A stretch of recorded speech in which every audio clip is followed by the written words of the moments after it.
I'm audible. Yes, sir. Yeah. Yeah. So that's all about the architecture of the simplified instructional computer. Okay. So we have discussed the architecture of the SIG machine with respect to the memory, the registers, the data formats, the instruction format, and the instruction set, and the input and output. Okay. Now let us get into the SIG programming examples. Okay. How to program, okay, the simplified instructional computer using the assembly language. Okay. So before that, you need to know the simplified instructional computer assembler directives. Okay. So you already know what is assembler directives in a microprocessor, isn't it? So what do you mean by assembler directives? Assembler directives are commands to the assembler that control the way in which a program assembles and lists. Okay, they are just instructions to the assembler. Okay.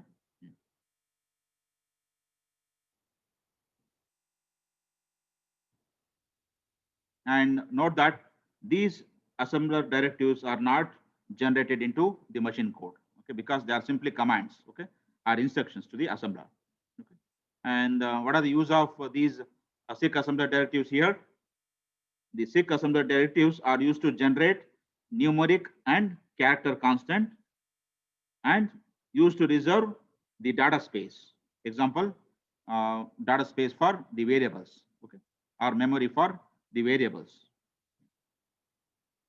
So if you want to reserve memory for variables, no, you can use these SIG assembler directives also. Okay, and then these SIG assembler directives are also used to indicate the starting and ending address of a program. Okay.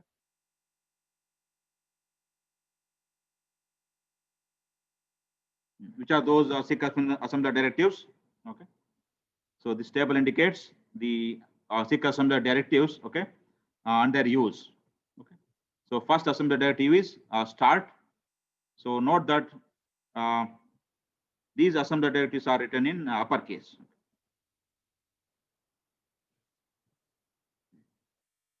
So start assembler directive indicates what? It will define the program starting address. Okay. And then the end directive indicate the end of the program. And then the byte assembler directive.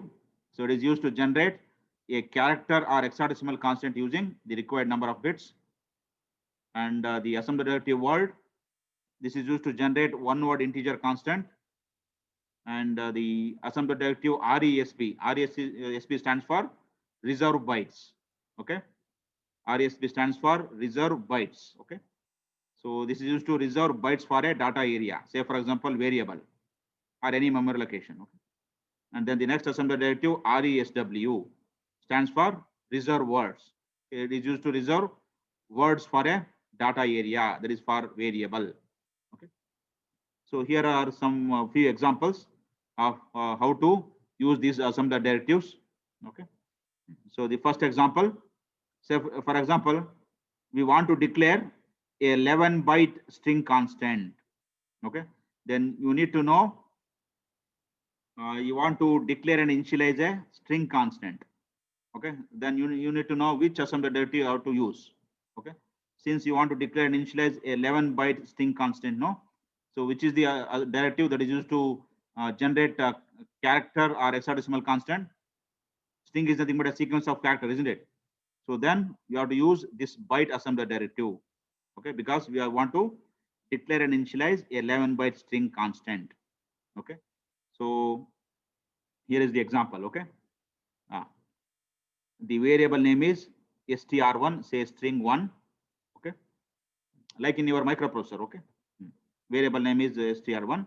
And what is the assembler directive or the data type that we will use? Byte, because we want to generate a constant, string constant. Okay, how many byte string constant? 11 byte string constant. So then you have to use this byte assembler directive. Okay, and the value. Okay, after this data type. Okay, or the storage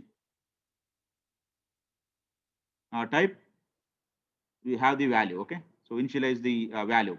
Okay, so what is that? It is 11 byte string, no?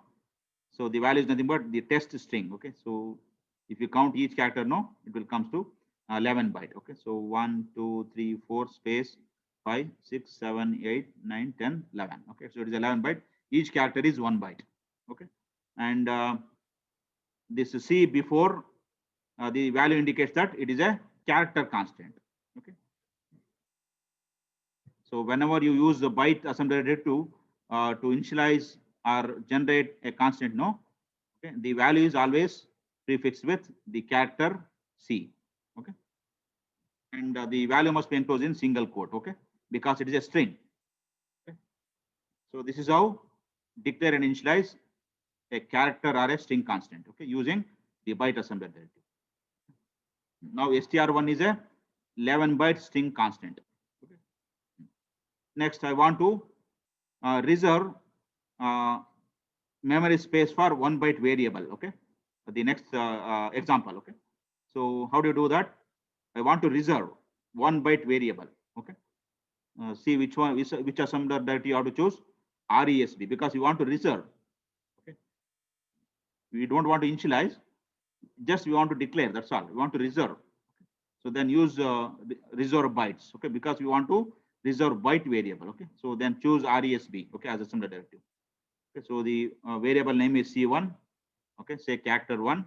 Okay, and the assembly that is followed by the type. Type is reserve bytes. Okay, and the number of bytes you want to reserve. If you want to reserve 1 byte, you say 1. Okay, if you want to reserve 2 bytes, indicate the number of bytes you want to reserve. Say 2, like that. Okay. Next example. So I want to reserve a space for 1 word variable. Okay, so 1 word it is now. So which is the assembly directive you have to choose? Assembly directive is RESW, reserve word. Okay, here is an example. Okay, so alpha is a variable name or memory location name. Okay, and the type is RESW, reserve word. So how many word you want to reserve space? 1 word. Okay, so then it is a 1 word variable. If you want to reserve space for 2 words, then specify it as 2 here. Then alpha is a 2 word variable in that case. Then I want to declare and initialize 1 word integer constant. So previously we have seen how to declare and initialize a character constant. Okay, so now suppose I want to generate a 1 word integer constant. Then what is the assembly directive you have to choose? Use the assembly directive word. Okay, generate 1 word integer constant. So this assembly directive word generates 1 word integer constant. Okay. Here is an example. Okay, so the name of the variable is say 0. Okay, some variable name or memory location name. Then the type is word assembly directive. Okay, and I want to initialize with 0. Okay.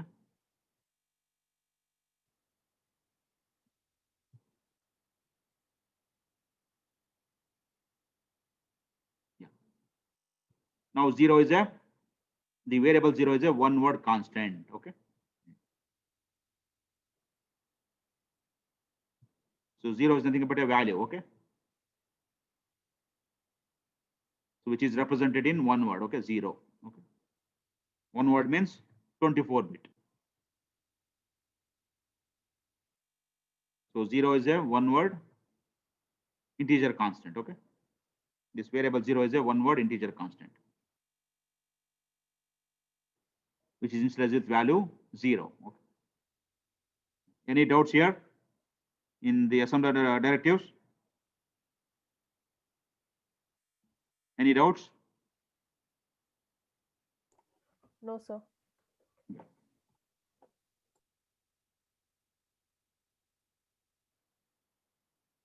So here we will see some simple examples of SIG assembly language programming, and these examples are intended to help you become more familiar with the SIG instruction set, okay, and also the assembly language programming. So why you are going through this SIG programming example? Because as I said, during the discussion of the various types of system software, okay, these SIG programs are used to illustrate the points being made. Okay, so that is why these examples are necessary. If you directly get into there, then you will not be able to understand these examples. Okay, the examples that they have given for implementing the various types of system software. Okay. So first we'll start with the sample data movement operation in the simplified instructional computer. Okay. So in this example, what we did here is we have written the code for two examples of data movement operations. Okay, two examples of data movement operations are illustrated here. Okay, so in the first, what we'll do, a 3-byte word is moved by loading into register A. Okay, and then store the register at the desired destination. That is the first example. And in the second example, a single byte of data is moved using the instruction LDCH and STCH. So, and what are these LDCH and STCH instructions? These instructions operate by loading or storing the rightmost 8-bit of register A. But register A, as you know, that it is a 24-bit register. Okay. So these instructions operate by loading or storing the rightmost 8-bit of register A. Therefore, the other bits in the register A are not affected. Okay. If you want to load and store characters, use LDCH and STCH. If you want to load and store word, use LDA and STA. So that is the meaning. Okay. So note that we are not writing the complete program here. Okay. Only the logic of the program we are writing. Okay.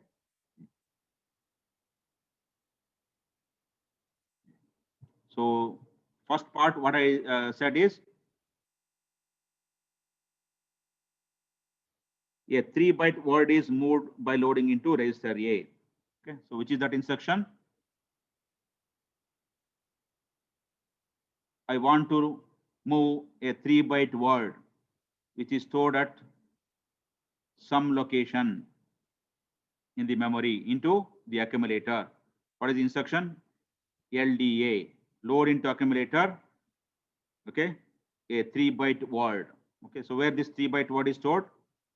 In the memory location named 5. Then at the bottom, you need to specify the data declaration statement. Okay, for this 3-byte word. Okay, so what is that? Variable name is 5. So since we want to generate a 3-byte word, okay, then you have to use the assembly derivative word. Okay, and then the value is 5 because we want to load the value 5 into register A, some value, say. Okay, 3-byte word. Okay, so 5 is a 3-byte word. So this 5 is nothing but one word holding the value 5. Okay.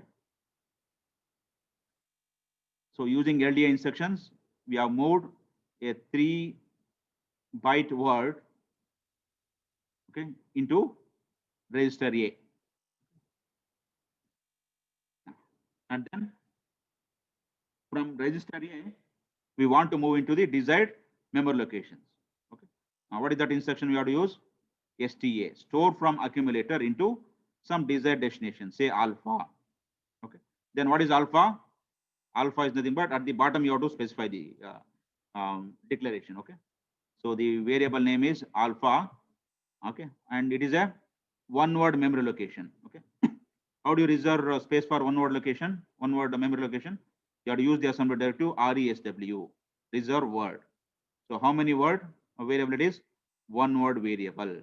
Okay. So what the comment indicates? Reserve one word space. Okay. So this is the first example. Okay. So we are moving a 3-byte word into register A and then storing the register at the desired memory location. So this is the first part. And what is the second part? In the second part, we want to load 1-byte constant into the register A and then storing the register at the desired destination. So then we want to move a 1-byte constant. Then which instructions you have to use? You have to use the LDCH instruction.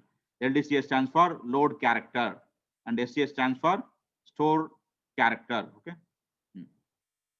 So I want to move a 1 byte constant. Say, for example, the variable name is char z. That means we want to load the character z into register A. Say, for example, you take any character, okay? So I am moving here a 1 byte constant, that means character constant, say z into the rightmost 8 bit of register A using LDCH instruction. Okay, so this z will go and sit into the rightmost 8 bit of register A, and the other bits are not affected. Then what is char z?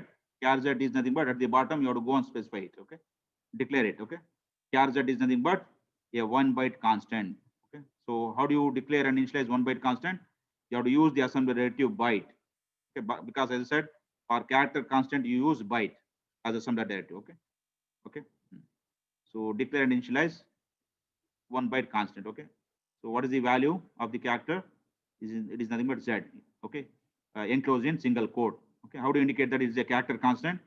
Prefix with C. C indicates that it is a character. Okay.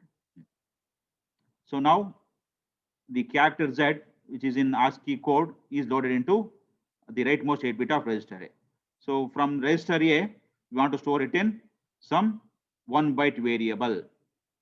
Okay, how to do that? Use SCCH instruction. Store character from register A into some 1-word variable, which is that variable name, say C1. Okay, so what is C1 here? Go to the bottom and write it. C1 is nothing but 1 byte variable. So how do you reserve space for 1 byte variable? Use RESP assembly directive. Okay, so C1 followed by RESP, and how many byte variable it is? 1 byte variable. Okay, so like that. Okay. C1 is a 1 byte variable. So like that. So in this data movement example, so first we have loaded a 3-byte word into register A and then storing the register A at the desired destination. And in the second example, we have moved a 1 byte of data into the register A and then store the register at the desired destination. That means 1 byte variable. Any doubts here? Have you understood?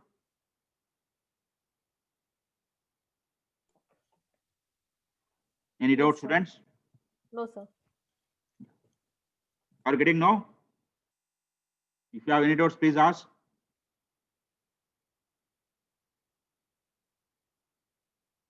So it is easy since you have studied microprocessor now. Task becomes easy. Next, another example.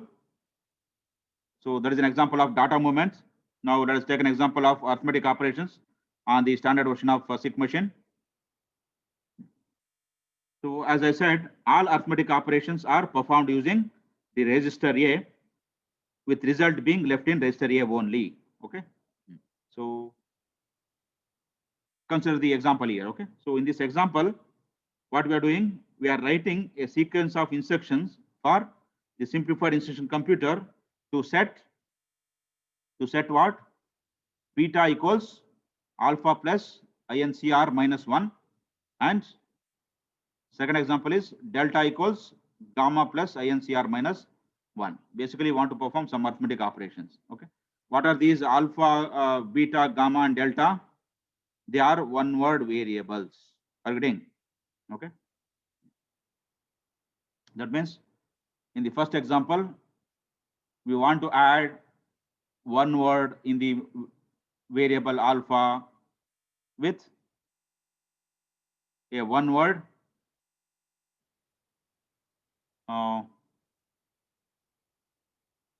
which is in the variable INCR. Okay. And the result we want to subtract from 1. Okay. And the result will store it in a 1-word variable called beta. Similarly, in the second example, we want to add a 1-word variable with a 1-word variable named INCR, and we want to subtract the result from 1. Okay, and we want to store the result in a 1-word variable named delta. Okay, so that is the task. How do you go about it? The first example. So then we want to load the value of alpha into register A. As I said, all arithmetic operations must involve register A. So first what you have to do, the value in alpha you have to load into register A. So how do you load? Use LDA instruction, LDA alpha. Load into accumulator or register A the word in alpha. Okay. Then now the value of alpha is in A. Then we have to add this word in INCR, variable INCR. How to do that? Use add instruction. Okay. So add the value of A with the word in the variable INCR. Add INCR. Okay. Then alpha plus INCR is over. Okay. And the result, where is the result? Result will be in register A only. Okay. It will add, the add instruction adds, okay, the value of A and the word in variable INCR, okay, and store the result in register A itself. Okay. Now the result is in register A. Okay. So that result you have to subtract from 1. Okay. So how to do that? Use sub instruction, subtraction instruction. Sub from 1. 1 is nothing but, how to indicate 1? Okay. You have to generate one word constant then. So this 1 is a one word constant. See here, you have generated one word constant here. 1. And what is the assembler derivative you have to use? The word. So what is the value? Value is nothing but this 1, no? So value is 1. Indicate the value. Now where is the result? Result is in register A or accumulator. From there, we have to move it to beta, one word variable beta. Okay. So what is the instruction you have to use? Store from accumulator into the memory location beta. So then what is beta? Beta is a one word variable. So beta, use RESW, reserve word. Okay. Indicate the number of word you want to reserve. So since you want to reserve only one word, okay, it's a one word, beta is a one word variable. So 1. So that is first part. Okay. So this expression is war. So what is the second expression? Delta equals gamma plus INCR minus 1. Okay. So repeat the same set of instruction once again. Okay. So first load the value of gamma into register A. How? Using LDA instruction. LDA gamma. Okay. Now register A contains the word of the variable gamma. Okay. Then add with INCR, word in INCR. Okay. So use add instruction. Okay. So add the content of A plus the word in INCR. Okay. Add INCR. And again, the result is in register A. Okay. The result you have to subtract from 1. Okay. Then subtract 1. 1 is nothing but, again, as I said, one word integer constant. Okay. Now the result is in register A. Okay. Store from register A into this one word variable delta. Okay. So use STA instruction, STA or delta, like that. And at the bottom, you write all the data declaration statements. Okay. So that is how the SIG programs format is. Okay. First, we will write the all the logic, and at the bottom, we'll write all the data declaration statement. Okay. Or simply declaration statements. Any doubts here?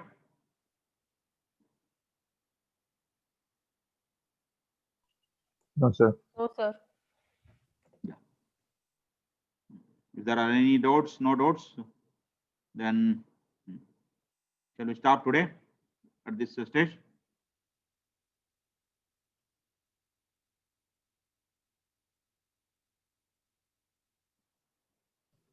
Okay, sir. Wind up the class. Okay, sir. Hope all of you have understood. Yes or no? Yes, sir. Yes, no? Yes, sir. Yes, sir. Yes. Okay. Thank you then. Thanks for joining. Thank you, sir. Thank you, sir. Thank Thank you, sir. Thank you, sir. you. Thank you. Bye.